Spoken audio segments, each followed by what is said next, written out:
Hello friends and enemies, it's me as well here, not in my house. So, lighting's gonna be funky for this intro, but it is what it is. I did the best I could with what I have in front of me, which is an overhead light and darkness outside. So, we're here. I wanted to introduce this video before I throw you into the whole vlog portion of it. So, the group of us that did the Goodreads reading the past 10 years winners are doing another collab, some of us, not all of us, but a good group of us is. We are back with Did BookTube or Book Talk or Bookish Spaces Fool Us for April Fools? So happy April Fools. This video is not an actual joke, but I'm really excited about this. So we all picked different popular books. I picked one that I've been wanting to read, was hoping I would like, which is Carissa Broadbent's Daughter of No Worlds.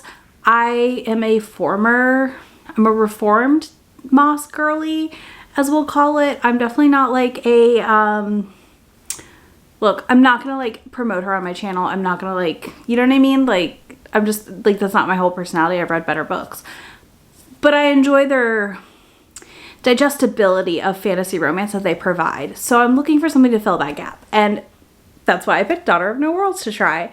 So I will have links to the playlist and everyone who contributed down below. And so once you watch this, go check theirs out. And yeah, I'm gonna go ahead and talk to you about this book.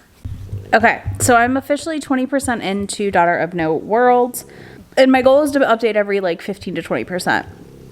Unless something big happens that I need to come complain about. But I'm going to keep this as like unspoilery as possible. And then if I have spoiler thoughts, I will do those at the end, like as a timestamp. So 20% in, like we're moving pretty well at the plot. I am seeing the parallels to classic fantasy, honestly. Like I don't feel like Sarah J Maas just took like known tropes, right?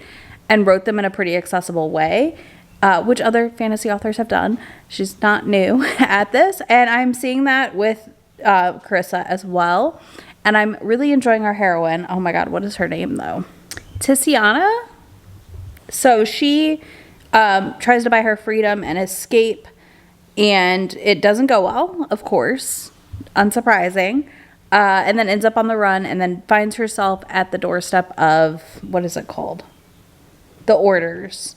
They call it, so it's very simple naming. I was like, I feel like there's a different name, but the Orders. She's at their doorstep. That's where they train magic users, and so she gets there.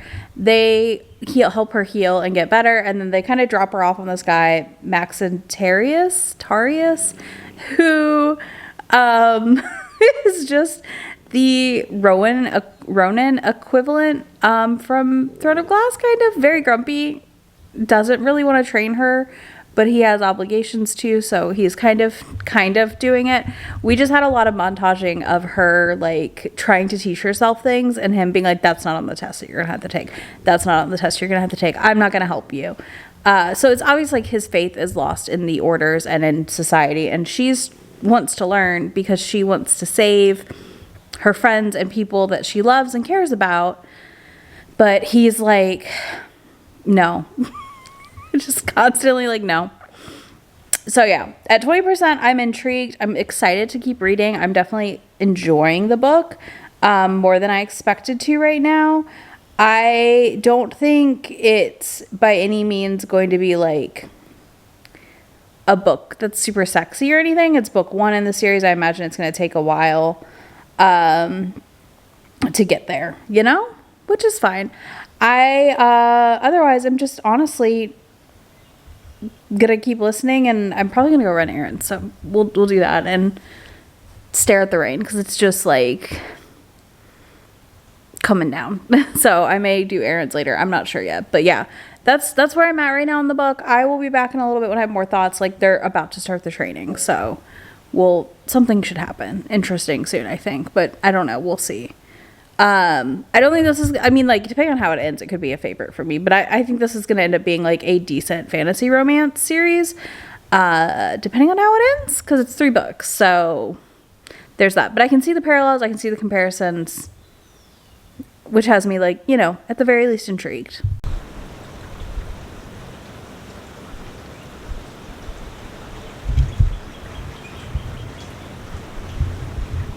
Okay, so I'm 50% through Daughter of No Worlds. This wasn't the twist I expected. So I'm not complaining. This wasn't the twist I expected already. I knew the guy that used to come see her when she was younger, questionable. We knew that from the get-go. And the reason she went to the order. But Max is what I'm going to call him because we're not saying his whole name, and we're just going to call her Tiss. Max's reveal for why he's like hiding off in the woods kind of also makes sense.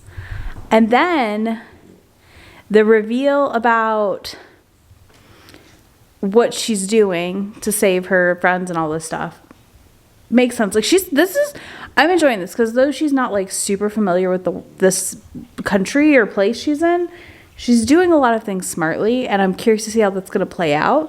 But yeah, I've got 2 hours-ish left, a little over. I need to finish this so I can edit this video so it can go up tomorrow.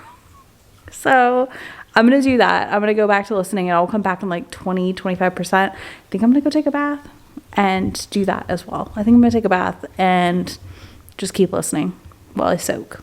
So let's go prep the bathtub.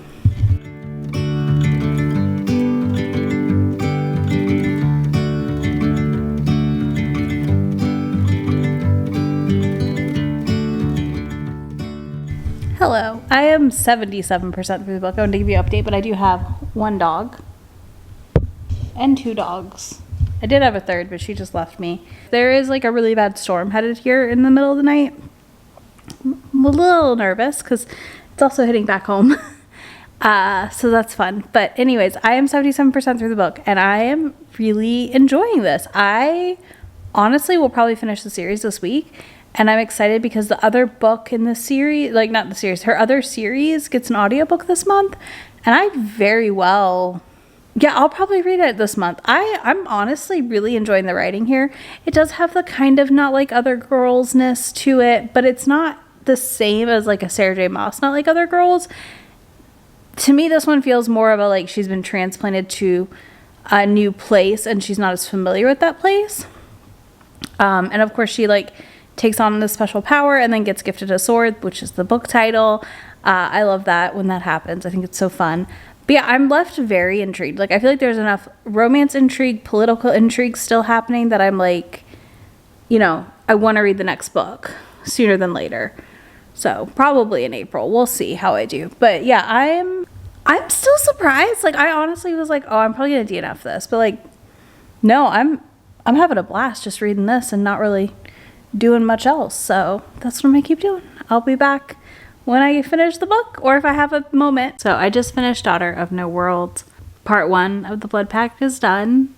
I'm intrigued. Like the reveals, I'm keeping this spoiler free, but the reveals at the end of this,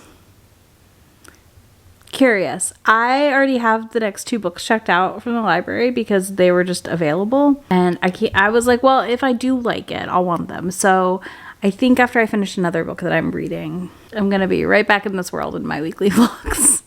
But that was really fun. I really enjoyed it. I'm definitely picking up more books from this author at some point because these were really fun. I think if you're looking for a nice mix of like romantic tension, that little like build up, there is a banging scene. It is pretty good. Like, it's decent. It's not I guess it's open door, but like not overly descriptive. So like the door's like half open. You know what I mean? Like we were watching it, but it's not as like as much as other books maybe. Does that make sense? I don't know how to, I've struggled so hard to describe books that aren't like just full closed door or full open door. It was kind of like in the middle, which worked for this book though. Like, I liked it. I really like the love interest situation happening here with Max and with Tisana. I think this was just really, really fun. Like, really fun. And I've been looking for that feeling in a fantasy romance for a while again. So I'm just happy to be here. What else? I don't have any big thoughts on it otherwise. Like, I really am just like excited to see where the rest of the world goes. I think I'm going to give it about a 4.5. For me, it just was a little long, but also beautifully narrated audiobook. So that helped too. Like, the audio on this was fantastic. So that like helps immensely in my enjoyment factor for this. I do think, again, like I said, I think it's a good filler. Like, I think it's a good alternative author, because I have struggled, and I mean struggled, to find good fantasy romances lately.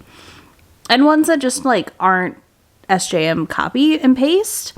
Not to say that she was like inventive, but I feel like her book's popularity in general, like ACOTAR stuff, has caused this like weird copy and paste situation instead of people innovating. And again, what Sarah's doing is not that innovative at the end of the day. Like, other people are doing it better, but it's just there's just not as many to find. So yeah, I'm freaking thrilled. I'm even more pumped because my members picked a fantasy book for June, and now I'm like extra pumped to get to that. So yeah, this was fun, and I'm gonna keep reading the series. So I'm gonna throw it to me and not in pajamas to close out the video. But yeah, I'm happy. I don't feel pranked, and I was concerned that I would feel pranked by the end of this, and I feel like this was a rec that was like well done, well placed on the internet to me. So there we have it. All right, me and not pajamas is going to talk to you for a hot minute. All right, y'all. So that's it for this video. Thank you so much for watching and hanging out with me. I hope you enjoyed it. Let me know if you picked up any of these books before. I'm really, really excited for that new audio to drop for her other series this month. I'm also excited for her vampire book. Like, this cemented for me that her writing's pretty digestible and readable. So I'm ready to dive into more of her writing, especially this vampire book right here is very high on my list. But also the fact that the other book, I'm not going to try and say the title because I will mix up all the words, but that one also popping up the cover, very excited to read. If you enjoyed this, make sure to give me a fantasy romance recommendation down below if you've got one. And if you don't, you can leave me a blood emoji, because I feel like this series is about to get kind of, you know, a lot of battles coming up, and I'm excited about it. So you can do that down below. Once again, everyone will be linked down there, as well as links to the playlist. So be sure to go check out everyone else's video. I'm really excited to sit and watch these all next week when I have time to get caught up on them. So, all right, I will talk to y'all soon. Bye. Already packing, come with me. I'm not really asking. We'll get away to a place where we don't know. About to see the world in action, what we can be, life with no distractions. We'll get